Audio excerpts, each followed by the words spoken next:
الله من الشيطان الرجيم بسم الله الرحمن الرحيم ويسألونك عن المحيض قل هو أذى فاعتزلوا النساء في المحيض ولا تقربوهن حتى يطهرن فإذا تطهرن فأتوهن من حيث أمركم الله إن الله يحب التوابين ويحب المتطهرين۔ لوگ آپ سے پوچھتے ہیں حیض کے بارے میں، قل ہوا اذن فاعتزلوا النساء فی المحیض، آپ کہہ دیجئے کہ یہ گندگی ہے، حیض کی حالت میں تم عورتوں سے الگ رہو، ولا تقربوہن حتی یطہرن، اور ان سے قریب نہ ہو یہاں تک کہ وہ پاک نہ ہو جائے، فإذا تطہرن فأتوہن من حیث امرکم اللہ، جب وہ پاک ہو جائے تو تم ان کے پاس اس راستے سے آؤ جس راستے سے آنے کا اللہ نے حکم دیا ہے۔ ان اللہ یحب التوابین، بے شک اللہ تعالیٰ توبہ کرنے والے کو پسند کرتے ہیں، وہ یحب المتطہرین، اور پاک رہنے والے کو پسند کرتے ہیں۔ اس میں صحابہ کرام نے ایک مسئلہ پوچھا تھا حضور صلی اللہ علیہ وسلم سے، تو اللہ کی جانب سے اس کا جواب دیا گیا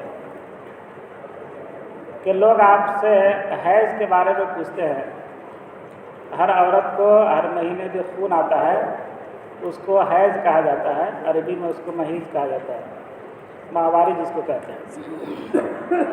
اس سلسلے میں اسلام کا عورتوں پہ ایک بہت بڑا احسان ہے۔ اس سے پہلے کی شریعتوں میں عام طور پر اور ہندو مذہب میں ابھی بھی جب ایسی حالت ہوتی ہے نا، عورتوں کو جو MC آتا ہے، خون آتا ہے، تو بالکل وہ لوگ عورتوں کو الگ تھلگ کر دیتے ہیں، کوئی اس سے لگاؤ نہیں، کوئی تعلق نہیں۔ اسلام نے یہ طریقہ بتلایا کہ بالکل الگ کرنے کی اس کو کوئی ضرورت نہیں ہے، ان کے ساتھ رہنا، ان کے ہاتھ کا کھانا، پکایا ہوا کھانا، بلکہ ان کے ساتھ لیٹنا، سب درست ہے۔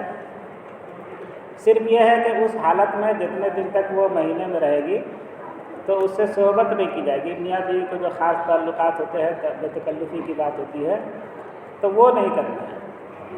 قرآن کی تشریح چونکہ حدیث ہے، اس میں آیا ہے قل ہوا اذن، یہ گندگی ہے، فاعتزلوا النساء فی المحیض، حیض کی حالت میں عورتوں سے الگ رہو۔ الگ رہنے کا کیا مطلب ہے؟ الگ رہنے کا مطلب یہ نہیں ہے کہ بالکل ان کو الگ کر دینا جیسے اور مذہبوں میں الگ کر دیا جائے۔ اس کی تشریح حدیث سے معلوم ہوگی۔ حضور صلی اللہ علیہ وسلم کی حالت حضرت عائشہ رضی اللہ تعالیٰ عنہ بیان کرتی ہے کہ جب آپ اس حالت میں ہوتی تھی حضرت عائشہ، تو حضور اقدس صلی اللہ علیہ وسلم ان کے ساتھ ایک لحاف میں ہوتے تھے۔ مطلب یہ ہے کہ عورت سے بالکل الگ نہیں رہنا۔ مسئلہ یہ ہے کہ اس حالت میں عورت کے ساتھ آدمی رہ سکتا ہے، ان کے ہاتھ کا بنایا ہوا پکایا ہوا کھا بھی سکتا ہے، ان کے ساتھ لیٹ بھی سکتا ہے، صرف گھٹنے سے لے کر کے کمر تک کا جو حصہ ہے اس سے آدمی کو اجتناب کرنا ہے۔ اس کے علاوہ جسم کے کسی حصے سے آدمی بے تکلفی کرنا چاہے تو اس کی بھی اجازت ہے، اس میں کوئی حرج نہیں ہے۔ لیکن ایسی حالت میں صحبت کرنا بیوی سے یہ بہت بڑا گناہ ہے۔ حضور صلی اللہ علیہ وسلم نے فرمایا کہ جو شخص حیض کی حالت میں یا عورت کے آگے کے راستے کے بجائے پیچھے کے راستے میں اگر کوئی صحبت کرتا ہے تو گویا اس نے اس چیز کا انکار کیا جو ہم لے کر کے اللہ کی طرف سے آئے ہیں۔ کتنا بڑا گناہ ہے۔ فرمایا فإذا تطہرن، جب وہ پاک ہو جائے، فأتوہن من حیث امرکم اللہ، تو تم ان کے پاس آؤ اس جگہ سے جہاں سے آنے کا اللہ نے حکم دیا ہے۔ پاک ہونے کا مطلب یہ ہے کہ خون آنا بند ہو جائے تو اب عورت سے آدمی صحبت کر سکتا ہے۔ خون بند ہونے کا کیا مطلب ہوا؟ خون بند ہو گیا، جتنے دن کی عادت ہے، عام طور پر 3 دن یا 7 دن یا 5 دن کی عورتوں کو عادت ہوتی ہے، تو عادت کے مطابق خون آیا، اس کے بعد بند ہو گیا، تو بند ہونے کے بعد میں عورت نے غسل کر لیا، نہا لیا، تو اب وہ پاک ہو گئی، اب اس سے میاں بیوی کے جو تکلفات ہیں وہ کیے جا سکتے ہیں۔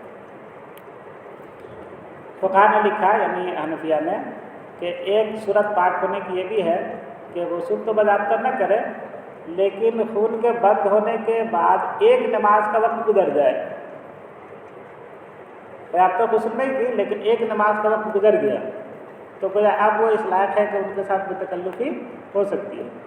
اب اس کے بعد اگر کوئی بتکلفی کرے تو گناہ نہیں ہے، یہ مسئلہ ہے۔ فَإِذَا تَطَهَّرْنَ، جب وہ پاک ہو جائے، فَأْتُوهُنَّ مِنْ حَيْثُ أَمَرَكُمُ اللَّهُ، تو تم ان کے پاس آؤ اس راستے سے جس راستے سے اللہ نے آنے کا حکم دیا ہے۔ مطلب کہ صحبت کا جو فطری طریقہ ہے، یعنی آگے کا راستہ، اس راستے سے آنے کا حکم دیا گیا۔ ان اللہ یحب التوابین، بے شک اللہ تعالیٰ توبہ کرنے والے کو پسند کرتے ہیں، وہ یحب المتطہرین، اور پاک رہنے والے کو پسند کرتے ہیں۔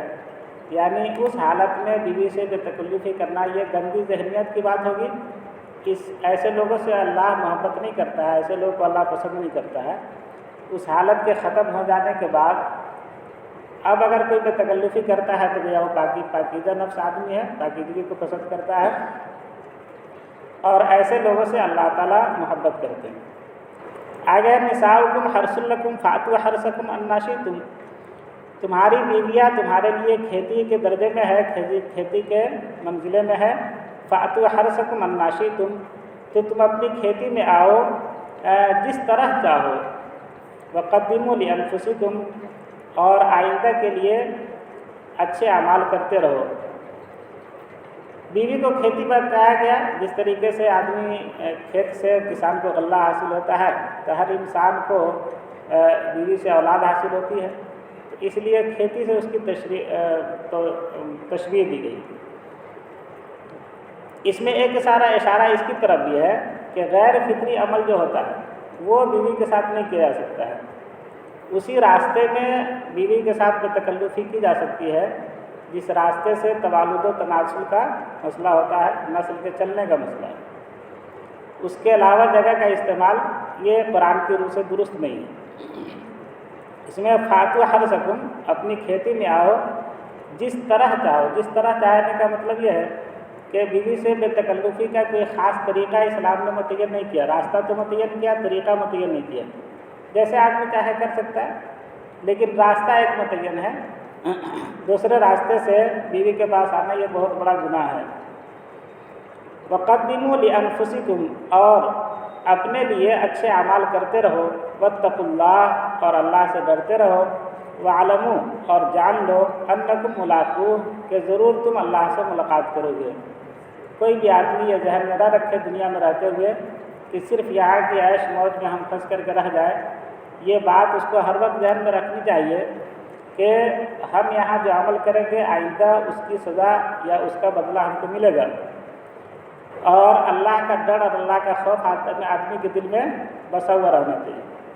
اور یہ بھی ذہن میں رہے کہ اللہ تعالیٰ سے ملاقات کرنا ہے ہر حال میں، کوئی اس خام خیالی میں نہ رہے کہ ہم دنیا میں آئے ہیں۔ جیسے بہت سارے لوگ اس وقت کے جو دنیا پرست لوگ ہوتے ہیں، ان کا یہ عقیدہ ذہن میں ان کے بیٹھ گیا کہ بس دنیا ہے، ہم آئے ہیں، ختم ہو جائیں گے، کہانی ختم ہو جائے گی۔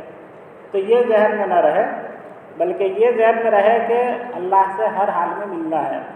اسی کو کہہ رہے ہیں وَعْلَمُوا، اور خود سمجھ لو، انکم ملاقوہ، کہ تم لوگ اللہ سے ملو گے۔ وبشر المؤمنین، اور ایمان والوں کو خوشخبری دے دیجیے۔ واقعتاً جس کے پاس ایمان ہے، ایمان کا مطلب ان کے دل میں یہ بات بیٹھی ہوئی ہے کہ خدا ایک ہے، اسی خدا نے ہم کو پیدا کیا ہے، اور اسی خدا کے سامنے ہم کو کھڑا ہونا ہے، آخرت کے دن پر اس کا ایمان ہے، اور اچھے اعمال کے اور برے اعمال کے بدلہ اور سزا پر اس کا ایمان ہے۔ تو ایسے ایمان والوں کو آپ خوشخبری سنا دیجیے، یہ بہت بڑی دولت ہے ان کے پاس، اس دولت کا انعام ان کو اللہ کے یہاں ملے گا۔